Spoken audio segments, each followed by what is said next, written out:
Hello, I'm Stephen Sadler, and I've been reading to you from my book, Money and Power, The Secret History. Now we're into Chapter 5, which really talks about the secret stuff. It has to do with the CIA.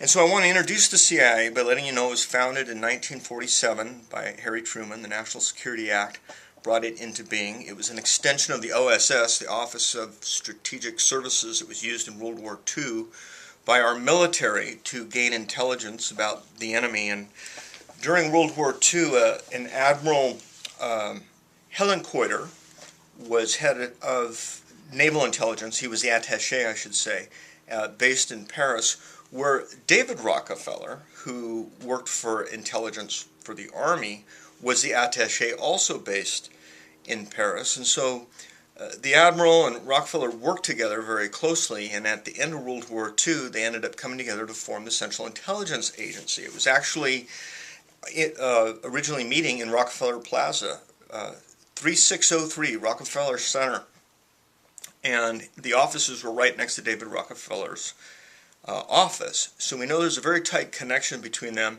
and the Dulles brothers.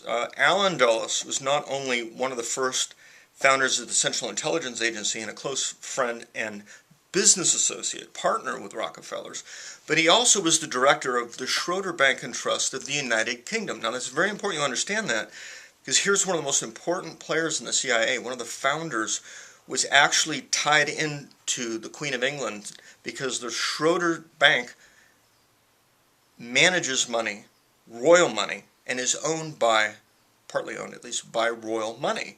So and M5 and M6, which are British intelligence units, work together in creating this new kind of intelligence.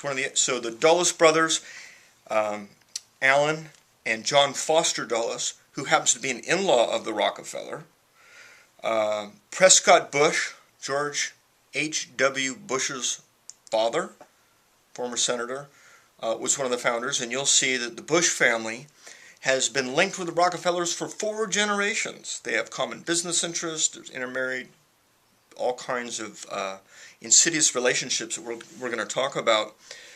And in Carrie Wright's book on Nelson Rockefeller, she states that the CIA, according to her, according to Nelson, the CIA would regularly brief David Rockefeller on its ongoing activities since he had been so involved in the beginning. So it's important that Americans understand the power base and who were the key players behind the CIA, because the CIA has its fingers in every level of government and throughout the world. It's a very, very powerful organization. I have the utmost respect for the people. There's some 20,000 of them, and most of them are either economists or they do foreign country assessments, like country risk assessments. When I was an international banker at Lloyd's Bank, I made loans to other banks and other governments. Before we'd ever make a loan, I would read the reports. We actually would subscribe and get reports from the CIA on, say, the Philippines or another country, and if there were any risk involved with a coup d'etat, some political risk and so forth, the CIA